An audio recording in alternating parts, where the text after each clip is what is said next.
श्री राधे। अब राजा परीक्षित ने प्रश्न किया, श्री राधे शांति का परिचय दें, माताएं बातें ना करें। हरि बोल बोल देवा की भरी लाल की। तो क्या राजा परीक्षित ने जब सृष्टि की रचना के बारे में पूछा तो श्री सुखदेव जी बताने लगे। जय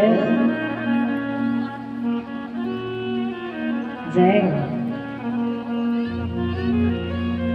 जय हरि बोल।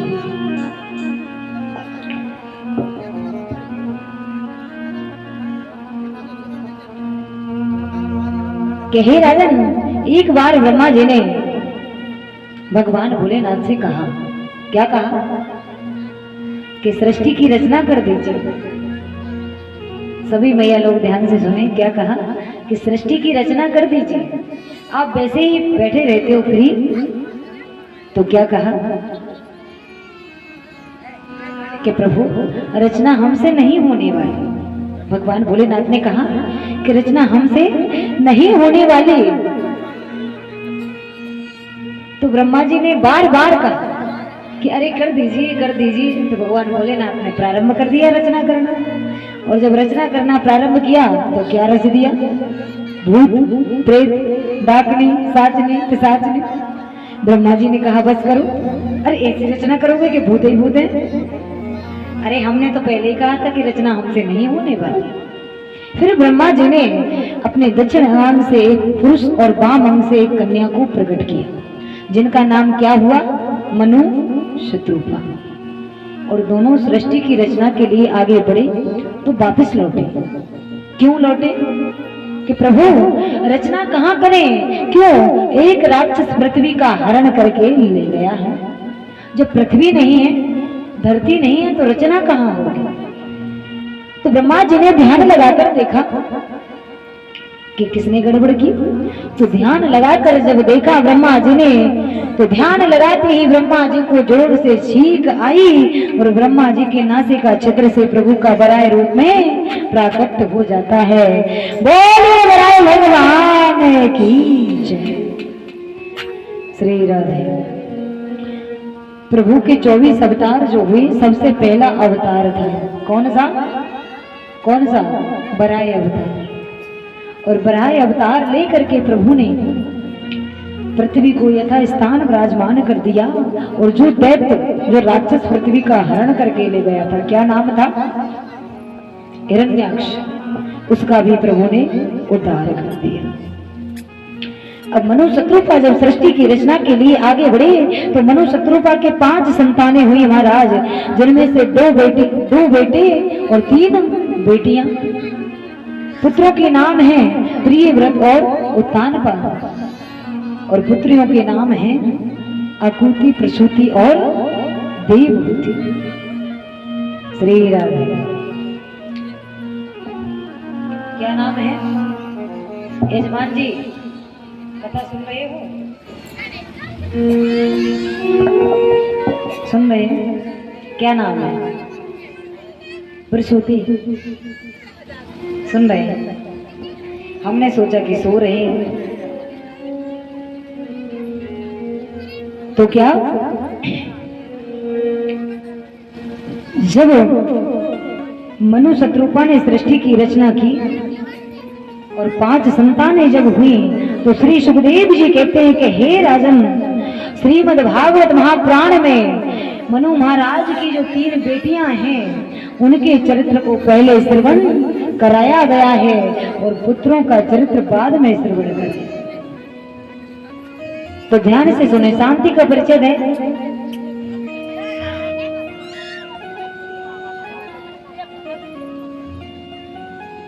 तुष्टो मध्य तब मन भी मान्यदाया सुसूर्षया परमया चावतया।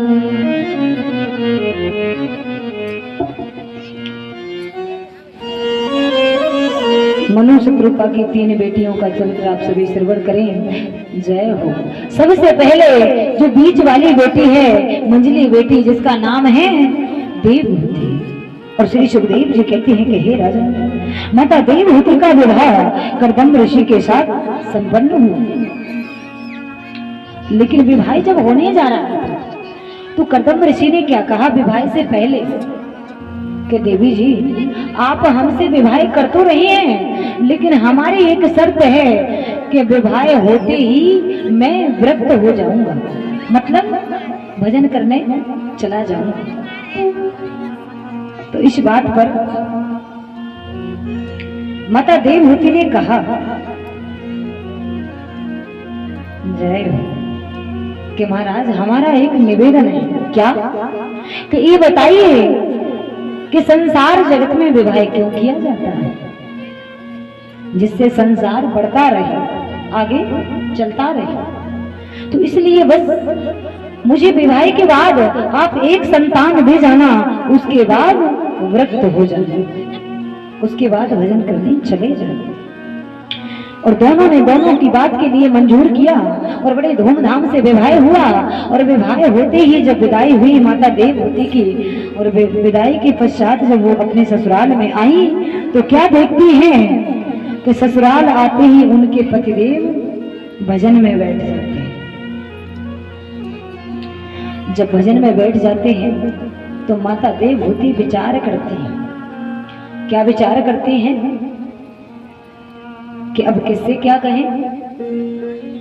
जब एक लड़की का नया नया विवाह होता है तो ससुराल में उसका कोई जान पहचान कुछ नहीं होती है। तो विचार करती है कि क्या करना चाहिए। हमारे स्वामी जो भजन में बैठ गए हैं, तो माता देवहूति अपने दुल्हन वाले श्रृंगार को उतार करके, वस्त्रों को हटा करके और दूसरे वस्त्र धारण करके और अपने स्वामी की सेवा में लग जाती है।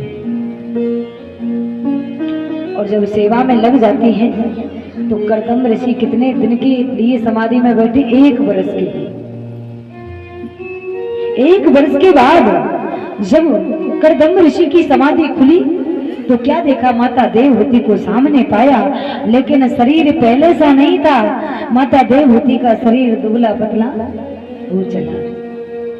माता देवहूति की ऐसी हालत को देख करके कर्दम ऋषि के नेत्र सजल हो जाते हैं, रोने लगते हैं कि देवी जी जय हो, आपने ये अपने क्या हालत बना रखी है। सबसे ज्यादा इस संसार में अगर प्रिय होता है, प्यारा होता है, अपना शरीर होता है, आपने तो इसका भी ध्यान नहीं रखा। जय हो। तो ऐसा जब कहा तो हे देवी जी वरदान मांगिए, मैं आपकी सेवा से बड़ा प्रसन्न हूं। जय हो। और जब ऐसा कहा कि वरदान मांगिए तो माता देवहूति कहती हैं कि प्रभु इसमें वरदान मांगने वाली बात कौन सी है? भला हम नारियों का धर्म है पति की सेवा करना। नारी का क्या धर्म है? पति की सेवा करना। तो इसलिए हे स्वामी वरदान तो नहीं चाहिए, लेकिन मैंने ये बात आपसे विवाह से पहले भी कही थी और अब भी कह रहे हैं, अगर वरदान देना ही चाहते हो तो बस एक संतान मुझे चाहिए और कुछ नहीं चाहिए। जय हो श्री राम। और ऐसा कह करके और कर्दम ऋषि ने कामक विमान तैयार किया। कामक विमान का मतलब उसमें बैठ करके जो कामना करें वो हमें प्राप्त हो। और दोनों पति पत्नी कामक विमान में विहार करने लगे हैं महाराज। और विहार करते करते कालांतर में कर्दम ऋषि के द्वारा और माता देवहूति की गोद से 9 कन्याओं का जन्म हुआ। अब जब 9 कन्याओं का जन्म हुआ तो कर्दम ऋषि विचार करते हैं कि लगता है चक्कर में फंस गया कर्दम। ये तो एक संतान मांग रही थी और इनके तो 9 संतान हो चली। तो बोले देवी जी अब जाएं? बोले नहीं स्वामी, ये तो बेटियां हैं, जब बेटियां ससुराल में चली जाएंगी तो फिर मेरे जीवन का क्या होगा, इसलिए एक पुत्र मुझे दीजिए, उसके बाद आप वृत्त हो जाइए। और ऐसा सुन करके कर्दम ऋषि के लिए भगवान का दिया हुआ वरदान याद आया और माता देवहूति से कहा, जय हो कि चिंता ना करो, जय हो जय हो। आपके घर में साक्षात पुत्र रूप में नारायण आने वाला और शुभ समय आने पर माता देवहूति की गोद से पुत्र रूप में कपिल भगवान का प्राकट हुआ। बोलिए कपिल भगवान की जय। और उसके बाद जब कपिल भगवान का प्राकट हुआ तो सभी देवी देवता बड़े प्रसन्न हैं, सुमन वृष्टि कर रहे हैं। उनके घर पधारे ब्रह्मा जी भी पधारे अपने 9 मानस पुत्रों को साथ में लेकर के। उसी समय कर्दम ऋषि की 9 पुत्रियों का विवाह ब्रह्मा जी के 9 मानस पुत्रों से कर दिया जाता है। अब कर्दम ऋषि ने कहा कि देवी जी जाएं, बोले हाँ जाइए। कर्दम ऋषि भजन करने के लिए चले जाते हैं। अब घर में कौन है, माता देवहूति और पुत्र रूप में कपिल भगवान।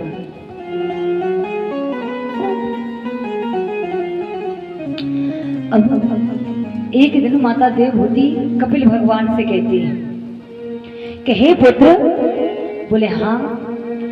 एक बात मुझे बताइए, मैं आपसे एक प्रश्न पूछना चाहती हूँ कि मेरे जीवन में मैंने इतने सुखों को भोगा है कि जितना कोई स्त्री विचार भी नहीं कर सकती। क्या कहा, कोई स्त्री विचार भी नहीं कर सकती, कल्पना भी नहीं कर सकती। कर्दम ऋषि के जैसे मेरे पति हुए और साक्षात पुत्र रूप में मेरे घर भगवान पधारे, लेकिन फिर भी मेरा मन इन कामनाओं से भरा नहीं है। आज भी मेरे अंदर इच्छा है कि मुझे ऐसा घर मिल जाए, ऐसा ये प्राप्त हो जाए, वो प्राप्त हो जाए। ये कामना मेरे मन के अंदर लगी रहती है। तो ऐसा क्यों है? जय। तो कपिल भगवान अपनी माँ के लिए पुत्र रूप में बड़ा ही सुंदर उपदेश देने लगे कि हे माँ, ये जितने भी सुख वैभव विषय हैं, इनके पीछे जीव भागता रहता है, मनुष्य भागता रहता है। आज मैं छोटा हूँ, कल मैं बड़ा हो जाऊंगा, फिर मेरा विवाह हो जाएगा, पत्नी आ जाएगी, फिर मैं सुखी हो जाऊंगा। लेकिन जैसे जैसे ये दुनियादारी बढ़ती जाती है, ये झमेले बढ़ते जाते हैं। इसीलिए ये हमारा भाव है, ये हमारी मन की बात है, कल्पना मात्र है। सुख नहीं, क्षण मात्र का सुख। कैसा? मान लीजिए कि हमारे घर में कोई उत्सव होता है, विवाह होता है अथवा कुछ भी होता है, तो हम खूब खुशियां मनाते हैं, नाचते हैं, कूदते हैं। उसके बाद कितने दिन, घंटे, 2 घंटे, 4 घंटे, लेकिन उसके बाद कुछ नहीं। उसी प्रकार से आप क्या सोचते हैं कि मेरे बच्चे होंगे, बुढ़ापा आएगा तो मैं सुखी हो जाऊंगा, लेकिन ऐसा नहीं है। हे माँ, ऐसा बिल्कुल भी नहीं है। अगर सुख पाना चाहते हो तो एक ही बात है। क्या बात? सिर्फ और सिर्फ अपनी लगन परमात्मा से लगाइए और तन से संसार के कार्य करते रहिए और मन प्रभु के चरणों में लगा दीजिए। ये बात आप सभी जानते हैं, ये दुनियादारी है, इसमें सब कुछ जरूरी है। कार्य भी करने होंगे, रुपया पैसा भी कमाना होगा, लड़के बच्चों का पालन भी करना होगा, लेकिन ये कभी ना भूलिए कि हमें जीवन किसने दिया है, हमारे जीवन का लक्ष्य क्या है। हमें जीवन किसने दिया है? किसने दिया है? परमात्मा। इसलिए हमें प्रभु का भजन करते रहना चाहिए। हमारे लड़के बच्चों को सिखाइए, हमारे परिवार को बताइए कि हमारा जन्म हिंदू धर्म में हुआ है, सनातन धर्म में हुआ है। हमारा धर्म बहुत ही सुंदर है, हमारी संस्कृति सुंदर है, हमारा देश सुंदर है, हमारी भारत भूमि सुंदर है और हमारा जन्म इस भारत भूमि में हुआ है, सनातन धर्म में हुआ है। तो हमें प्रभु का भजन करना चाहिए। और भजन कब करना चाहिए? अभी से करना चाहिए। नई उम्र में, नई आयु में भजन करना चाहिए, युवा अवस्था में भजन करना चाहिए। बुढ़ापे में भजन नहीं होगा। मौज मस्ती में तेरी जवानी गई और बुढ़ापे में तेरी कमर झुक गई।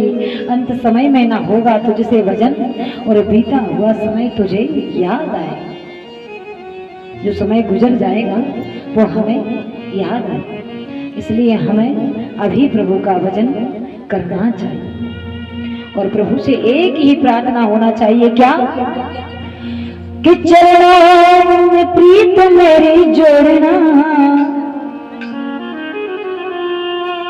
और चरणों